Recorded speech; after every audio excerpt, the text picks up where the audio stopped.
So I'll be talking about a behavioral genetic investigation of ADHD symptoms and reading, and these results are based from the twins' early development study, which Juliana just talked about. So attention deficit hyperactivity disorder is a common neurodevelopmental disorder which has been estimated to affect around 5% of children and adolescents. And ADHD has been defined as a categorical disorder or as a quantitative trait. And in the quantitative trait model, ADHD is simply the extreme end of a continuous distribution of individual differences in ADHD-like behaviors. And in today's talk, I will be using a quantitative trait approach to ADHD. Can everybody hear me now with the mic? DSM-4 distinguishes two groups of ADHD symptoms: inattentiveness and hyperactivity impulsivity. Inattentiveness and hyperactivity impulsivity have been shown to load onto separate factors, albeit highly correlated factors, and they've each been shown to be highly heritable. Interestingly, the ADHD symptom dimensions have different correlates. For example, hyperactivity impulsivity is more strongly associated with social relationship problems and with conduct problems and with oppositional defiant behaviors. In contrast, inattentiveness is more strongly linked to anxious and depressive symptomatology and also to learning disabilities. And in today's talk, I will be focusing on the association between the ADHD symptom dimensions and reading disability. Around 25 to 40% of children with either ADHD or reading disability also meet criteria for the other disorder. And evidence suggests that this association is largely due to genetic overlap between reading and the inattentive symptoms of ADHD rather than the hyperactive impulsive symptoms. The genetic correlation is a statistic which indicates the extent to which genetic influences are shared between two traits, and cross-sectional evidence based on data from childhood and adolescence has shown that reading demonstrates a significantly higher genetic correlation with inattentiveness than with hyperactivity impulsivity.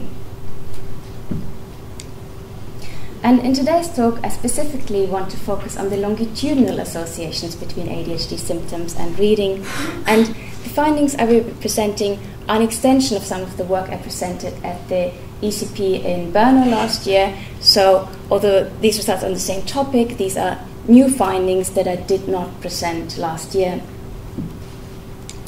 The first question I was interested in concerned the predictive relations underlying the association between ADHD symptoms and reading. So it could be the case that ADHD symptoms may lead to the development of reading disability, or the reverse relationship could be true. Or are there reciprocal influences? The second question I was interested in was how stable or changeable are the genetic factors involved in the genetic overlap between ADHD symptoms and reading over time. So I showed on the earlier slide that reading shares genes with inattentiveness and also with hyperactivity impulsivity, although to a lesser extent. However, although this pattern of genetic overlap has consistently been demonstrated, it's unclear whether it's the same genes that are involved in genetic overlap over time. And this is an important question because it addresses the extent to which the genetic etiologies of this association are stable over time. As I said, data came from the twins' early development study. This is a UK representative study. It's a population-based study of twins born in England and in Wales between 1994 and 1996. And as I mentioned, instead of looking at the clinical extreme, children with diagnosed ADHD or reading disorder, I examined the full range of the normal distribution of individual differences in ADHD symptoms and reading ability in this population sample. Data came from over 6,000 twin pairs, and these twin pairs were assessed at 2 ages, The first in middle childhood, when twins were around 7 to 8 years old, and the second in early adolescence, when twins were around 11 to 12 years old. And this is when we had data available on reading, which was assessed by teachers based on each twin's school performance over the past school year. And at these ages, we also had data available on ADHD, which was assessed by parents using the ADHD subscale of the Connors Parent Rating Scale. And this is an 18-item scale, which is DSM-4 based.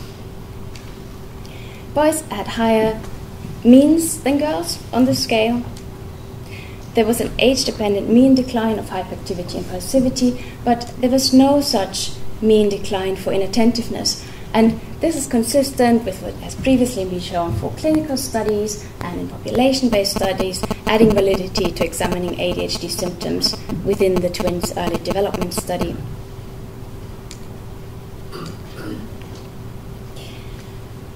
The twin method, as I'm sure all of you here will know, is based on comparisons between monozygotic twins, which share 100% of the genes, so they're genetic clones of each other, and non-identical twins, who on average share 50% of the additive genes, just like other full siblings.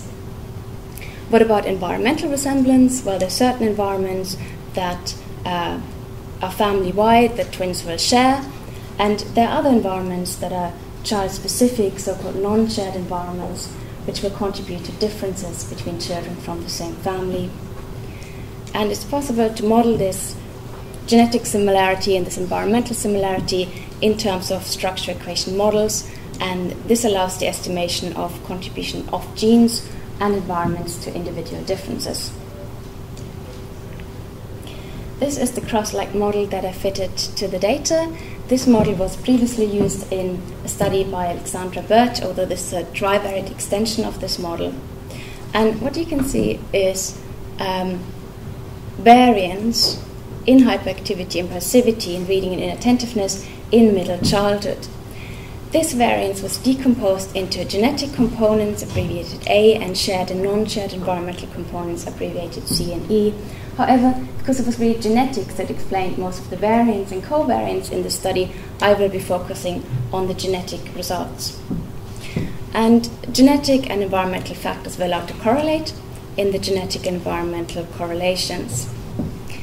On the right-hand side of the model, you can see residual variance specific to early adolescence, which again was decomposed into genetic and environmental components, which were allowed to correlate. And lastly, at the heart of the model are the stability paths, which connect the same traits across time, and the cross-like paths, which connect different traits over time. And these take the form of partial regression coefficients, so they're independent of pre-existing associations between the variables and also independent of the other stability or cross-like path.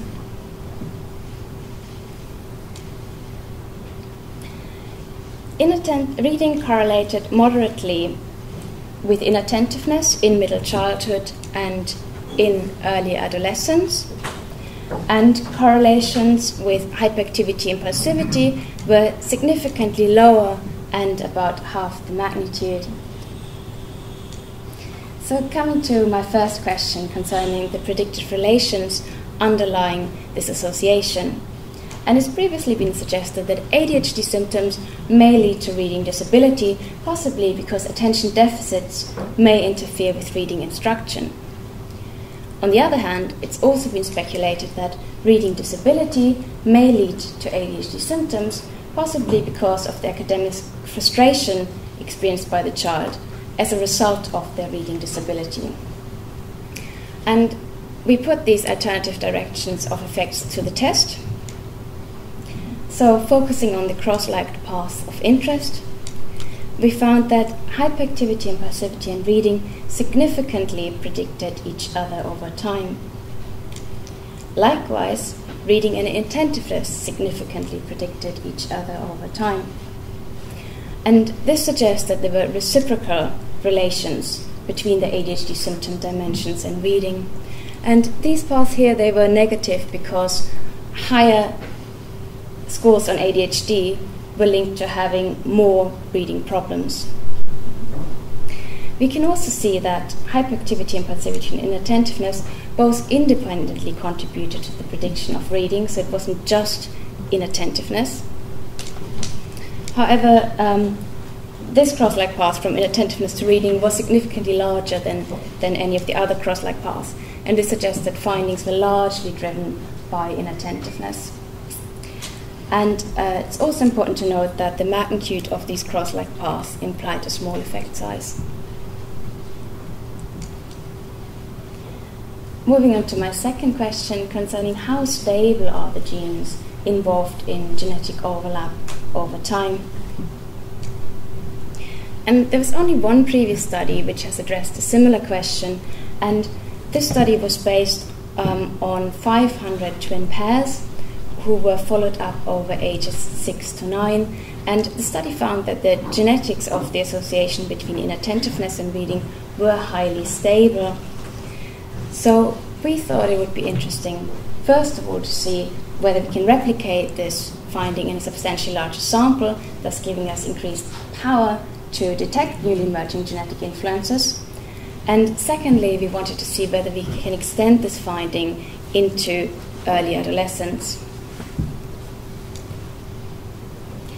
So we found that hyperactivity, impulsivity, reading, and inattentiveness were highly heritable in middle childhood.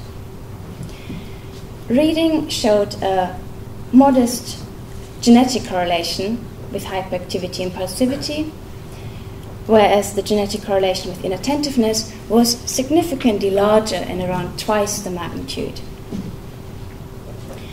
Residual variance specific to early adolescence was moderately heritable, and residual variance in reading did not significantly correlate with residual variance in hyperactivity and impulsivity, and this suggests that there were no new genes that were significantly involved in genetic overlap between hyperactivity, impulsivity, and reading over time. The genetic correlation between residual variance in reading and inattentiveness was significant. However, although this number here is significant, it's actually quite small. And to further highlight what this number here actually means, I've taken exactly this information and expressed it in a slightly different way. So the phenotypic correlation between reading and inattentiveness in early adolescence was minus 0.26, and this circle here is supposed to represent this phenotypic correlation. 60% of this phenotypic correlation were due to genetic influences, out of which 51% were due to stable genetic influences that were transmitted from middle childhood, whereas a non-significant proportion of only 9% was due to newly emerging genes that were specific to early adolescence. And this finding suggests that the genes involved in the association between the ADHD symptom dimensions and reading are highly stable.